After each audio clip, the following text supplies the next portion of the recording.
Ano palang ano, kakain ka lang pala, kailangan pang takutin ka na ibibigay sa mga muning-muning yung pagkain mo.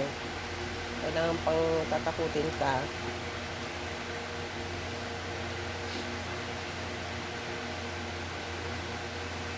Kailangan talaga nakapatong pa sa mga unang kumakain eh.